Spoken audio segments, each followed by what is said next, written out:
Aloha everyone, it's Christina Martini and I'm so excited to bring to you a series of how-to in regards to your Ashtanga yoga practice and how to develop growth, progress in a beautiful way that's dynamic, energetic, appropriate, therapeutic, and joyful. So today we're going to talk about several things in how to get to Garbha Pindasana as a special request for today. So when we're coming into the practice, there's many options to get into Garbha Pindasana from the flow. Sometimes you might have an injury that your knee might not be ready for the practice to be in Lotus, and that is one thing that we can't push because we have to take care of our knee, and once we injure our knee, it takes a long time for healing if you don't need any surgery. So between the meniscus, the patella, and the cruciate ligaments, which there's an ACL, MCL, PCL, and MLL, depending, right, what is more sensitive than the other. There's a lot of different ways to protect the knee. Well, one of the things is in the book of Yoga Hatha Pradipika, or Hatha Yoga Pradipika, it talks about that lotus is one of the most important asanas to recover, to heal, sometimes to cure an imbalance or an injury or condition. But Garbha Pindasana requires that lotus, and sometimes we're not quite ready for that yet. So today I'm going to show you different options, going to roll up my pants, and what to do for many different ways. So if we're coming in from the beautiful down dog, right? And if you're not quite in Lotus, I'm assuming that maybe you're not jumping all the way through. Stop right under your belly when you cross over your right and or your left to behind your back of your calves. So you're here. When you come to seated, don't splay open your knees. Keep them hugged in together. This kind of sets the precedence and the presets to awakening. Your knee is connected to your hips, and the other parts of this area helps the knee and helps the hips to open together, but not separate. So that's part of anatomy, which I won't go into clinically, so it doesn't make this video complicated. So then you go right through. Here's the number one thing that I notice that people have a lot of tendencies to do when they do Lotus, and they start feeling a little bit of an ache, like right around this area here, is they're setting Lotus from a low side of the ground. So what that means is if you're going to set your Lotus, bring the knee to the origin of where your hip bends, because like I said earlier, the knee is connected to the hip and the hip supports the knee supports the hip. They're together, there's one family. So if you draw the knee closer to your chest into the hip joint and you open the knee towards the right side, if it's the right foot first, you want to try to work towards your navel and your heel, and don't draw it down. That's where you're feeling the pull, and that's where you could tear and injure your knee. Rather, support the knee from here, and then learn to use your core, your bandhas, to sit back without falling all the way back. And if you're here, you might not get that whole thing right away. You're going to take your forearm and you're just going to support one hand under the top of the feet, the other hand by the ankle, and then your forearm is supporting the bone to bone that's about to meet. And if you're just here for now, then wonderful. Don't worry about the alignment of the other knee turning in this way just as yet. And just hold here and grow your practice from here. So in Garbha Pindasana, you can support it like this, where half Lotus is on the right because we bring the right foot in, and then the left foot is right behind that knee. So it's aligned to your hip joint this way. And then if you're in Garbha Pindasana, you can tighten up a little bit and hug into it this way. Another way to do the Garbha Pindasana, if you're not in Lotus yet, is when you come in and then you extend your leg, you want to cross not at the ankle. See, that's too low. That allows you to go like that with your knee. This is an injury waiting to happen if you do it so quick, and ta-da, right? A little pull goes a long way. Rather, again, when you come in through the flow, keep your knees tucked in like we talked about earlier. Pull at the shins when you cross over for the Garbha.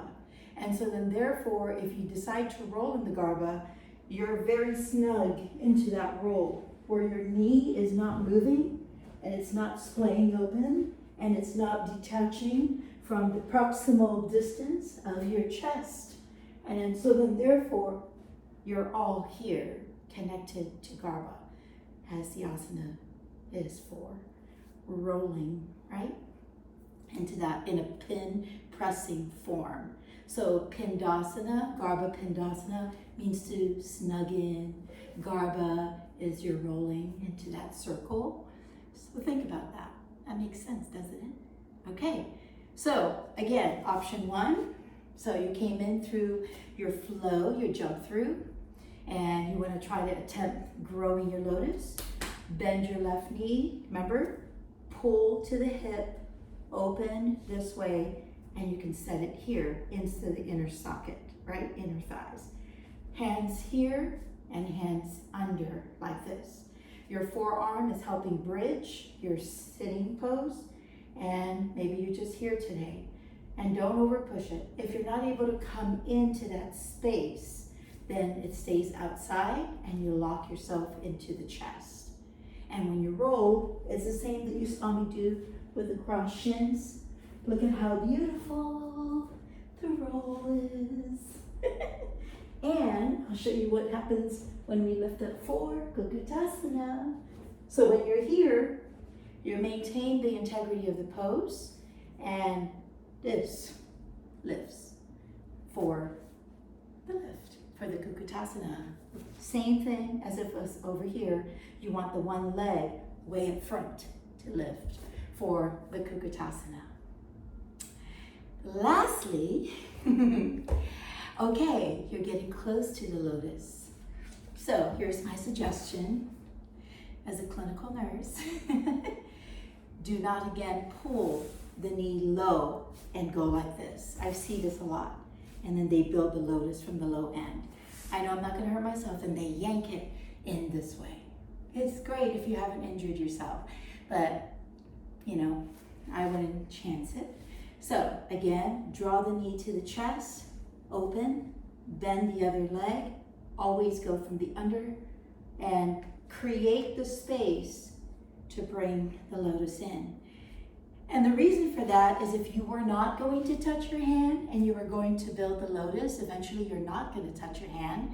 You will have that space anyway that you need to draw the crisscross and the lotus to, you know, clasp together.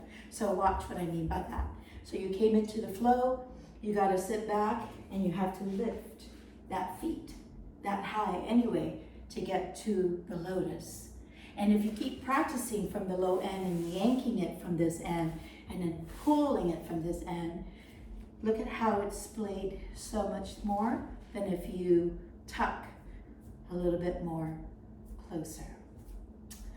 All right, Garbha Pindasana. So let's put the whole thing together. We're gonna do all forms. We'll start with the first one when you're brand new to the practice. Maybe you're getting stronger in the jump throughs and you're still not floating all the way. We'll stop under the stomach. Remember yourself to snug and stay tight. And we're gonna crisscross at the chest. Your hands are in the front, hug into your chest. And you sit here for 5, deep breath. Breathing. Shoulders back so you're not like this. Chest tall. Don't stick out your neck. Good, and then now you went into your 5. Here we go. Roll in circle. 1, keep breathing. 2, don't bob your head, make your body firm. 3, give yourself energy. 4, right? And make it back to the middle. And here you go. You have to control here, not to land the feet down to the ground, but your hands here. 1, 2, 3, 4, 5. And then of course, chaturanga. Option 1. Okay, off to option 2. I'm gonna be sweating. Okay, option 2 is the half lotus on the right foot, and the left one is right directly underneath it because it's almost coming through, right? So here we go. We made it through under, and Maybe you're flowing, coming all the way out. Lean back, bring your knee to the chest, create the lotus. Really take the heel and get closer to your navel.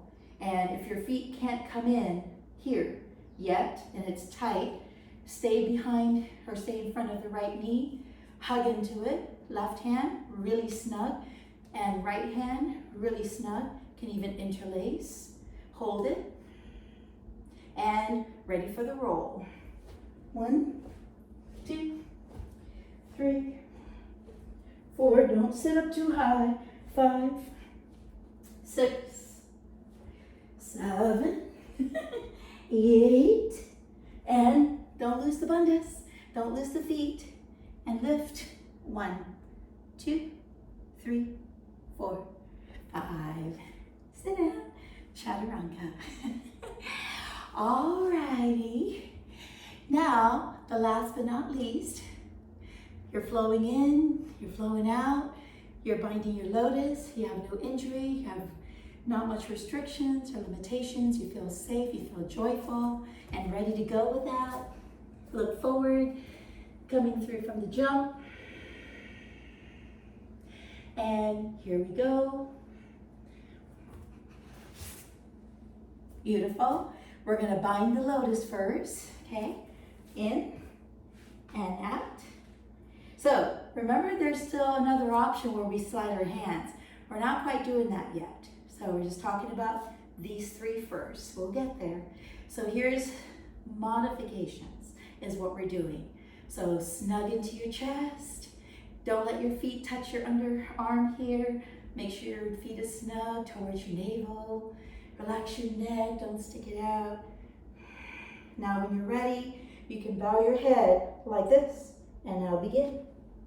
1, 2, 3, 4, 5, 6, 7, 8, and remember, don't land the knee on the ground. Lift. 1, 2, 3, 4, and then if you're going to chaturanga, you can drop your knee, you can find your hip, and release the chaturanga. Urdhva Mukha, Adho Mukha, come to seated. Okay, ready for the last 2. So those were the 3 that you can start with if you're not quite ready to get all your lotus in position.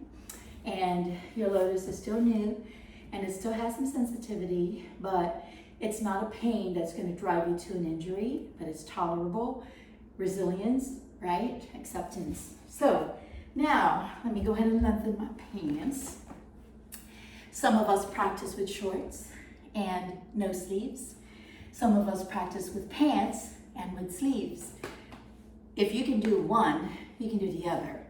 And that's just the way. I usually practice with both. I don't know what I'm gonna wear every day that I wake up. But regardless, if you know the technique and the approach and the mathematics, the geometry on how to get into spaces, right, to these little angles, then whether you have long sleeve or short sleeve, shorts or long pants, it should work. So with that said, I'm going to start with my long pants. And I'm going to face you a little bit so that the angle, you can see, I'm trying to figure out the best angle for the camera because I'm by myself. So bind a lotus. So here you go. You could use your hands. If you don't need to, then wonderful. Okay, I was always taught that the left hand goes first, and the left hand goes like this, down, and when you get to the crease of the elbow, you turn up, and then you're here.